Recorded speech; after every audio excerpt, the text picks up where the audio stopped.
Sound take 7 action. Garima ji, आज जो बदला है, भारतीय जनता पार्टी की सरकार चंडीगढ़ के मसीह जैसा इलेक्शन कमीशन चाहती है, चीफ इलेक्शन कमिश्नर, ताकि वो प्रजातंत्र को रोन दे, प्रजातंत्र को खत्म कर दे। हमने देखा चंडीगढ़ का उदाहरण।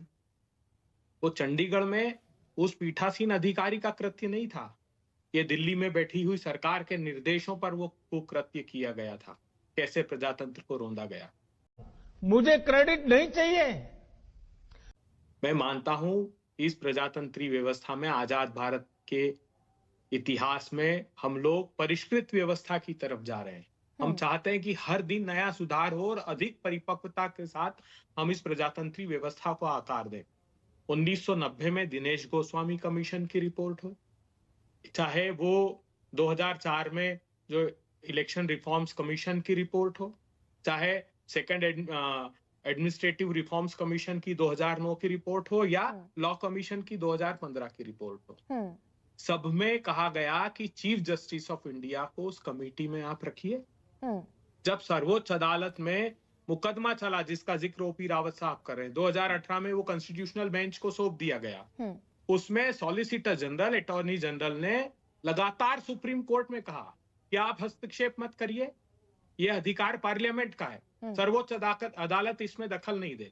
इलेक्शन कमीशन ने तो ये तक कह दिया कि राइट टू वोट कोई फंडामेंटल राइट नहीं है, वो स्टेट्यूटरी राइट है, वो कोई फंडामेंटल राइट नहीं है, आप बिल्कुल हस्तक्षेप मत करिए। तुम्हें शर्म है? कुछ शर्म आया है? कानून क्या बनाया अंततः? देखिए, सर्वोच्च अदालत के निर्णय को पढ़िए, उनकी डायरेक्शंस को देखिए।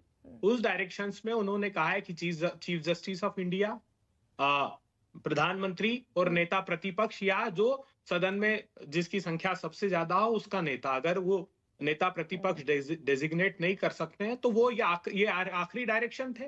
और कहा कि आप कानून बना दो। ये भी कहा, तो यही तो मॉरल रिस्पॉन्सिबिलिटी है। प्रजातंत्री व्यवस्था क्या, सुप्रीम कोर्ट के निर्णय को बहुत खूबसूरती से उन्होंने अपनी व्याख्या की है कि प्रजातंत्र को सुचारू रूप से संचालित करने के लिए संवैधानिक संस्थाओं को, और जिन संस्थाओं को दायित्व दिया गया है, वो परिपक्वता से अपना दायित्व निभाएं, ये अपेक्षा की जाती है। आज हम क्यों मांग कर रहे हैं इस बात की? क्योंकि हमने देखे कई उदाहरण, 10 से 15 से 20 शिकायतें कम से कम प्रधानमंत्री जी की प्रामाणिक टेलीविजन पर दिखने वाली, कि बूथ के अंदर तक चुनाव चिन्ह लेकर गए, शिकायतें की, क्या हुआ बताइए आप?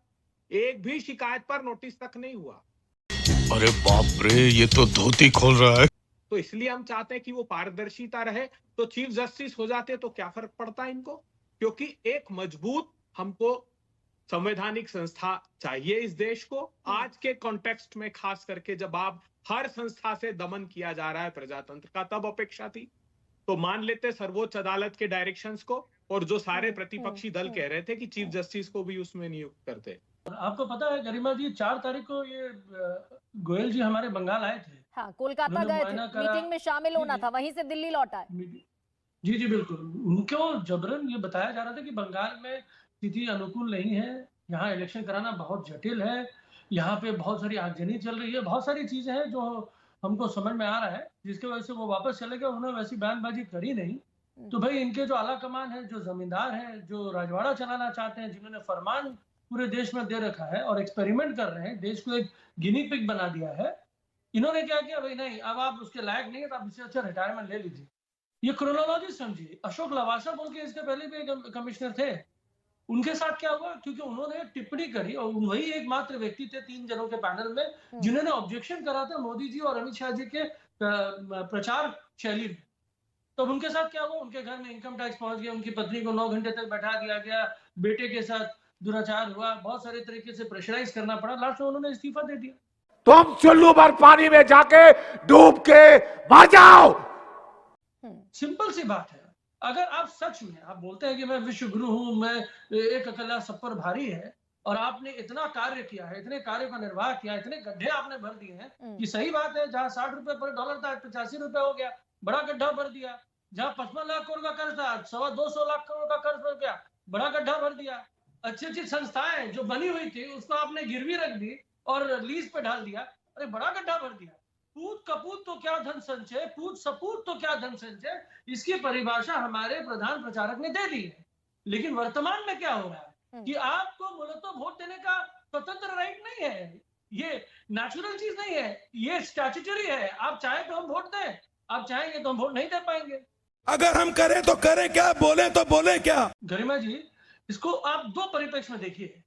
पहला परिप्रेक्ष्य क्या है कि जब हमने रिक्वेस्ट करी कि भाई ये जो 2:1 का जो रेशियो हो रहा है, जिसके अंतर्गत हम चाहते थे कि सुप्रीम कोर्ट के चीफ जस्टिस रहे, वो हम चाहते थे एज ए विपक्ष, एज ए नागरिक इस देश के, और साथ साथ प्रधानमंत्री रहे, साथ साथ लीडर ऑफ द ऑपोजिशन रहे, ये हम चाहते थे। लेकिन भाजपा ने क्या किया, मोदी जी ने क्या किया, बोला नहीं हम रहेंगे, मेरा एक और चेला चपाटी जो रहेगा, और साथ साथ हम दे देंगे उनको, तो 2:1 हो गया। इसकी ऑब्जेक्शन करने हम सुप्रीम कोर्ट में गए, तो सुप्रीम कोर्ट की तो लिमिटेशन है ना, कानून तो सुप्रीम कोर्ट बनाएंगे नहीं, कानून तो मोदी जी बनाएंगे। मोदी जी को ज्यादा ज्ञान है, मोदी जी की अपनी शिक्षा शैली इतनी प्रखर है, इतनी मजबूत है, उन्होंने बना दिया कानून।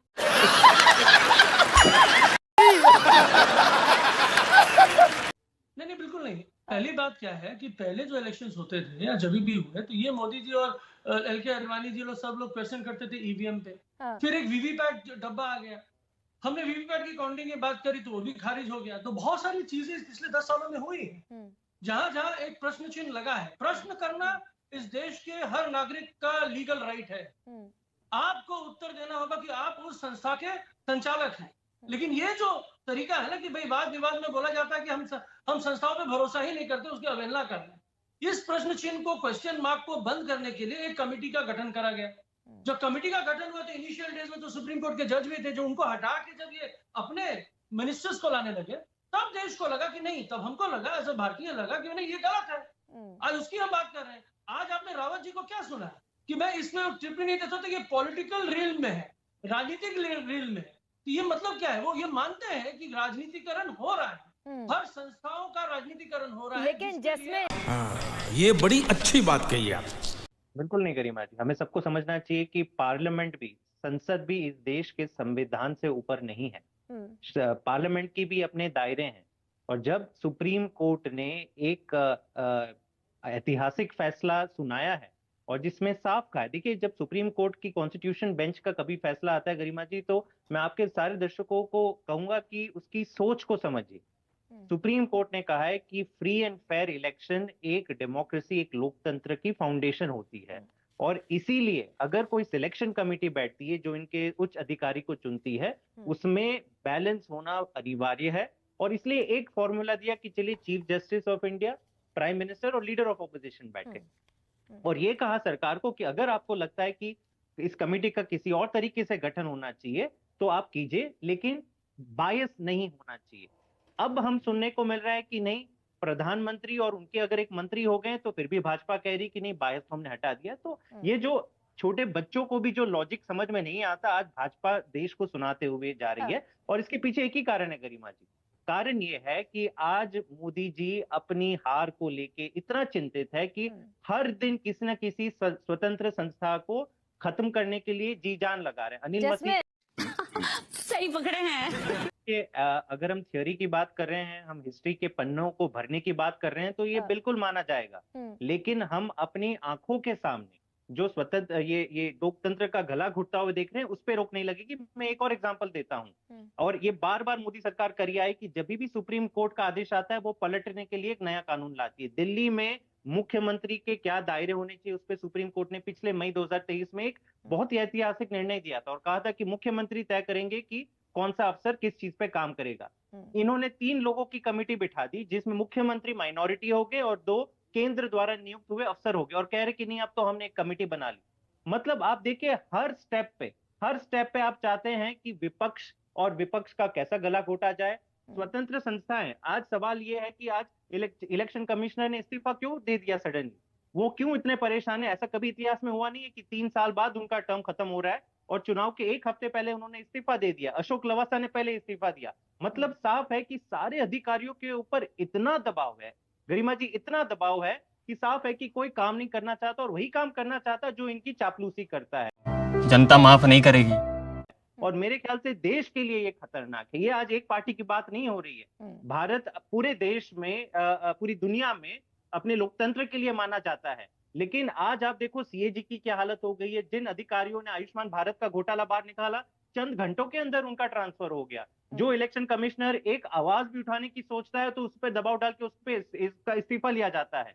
तो जो संस्था स्वतंत्र होनी चाहिए थी, जो मेरी पार्टी या किसी पार्टी की नहीं होनी चाहिए थी, आज भाजपा का एक प्रवक्ता बन गई है, भाजपा का एक डिपार्टमेंट बन गई है।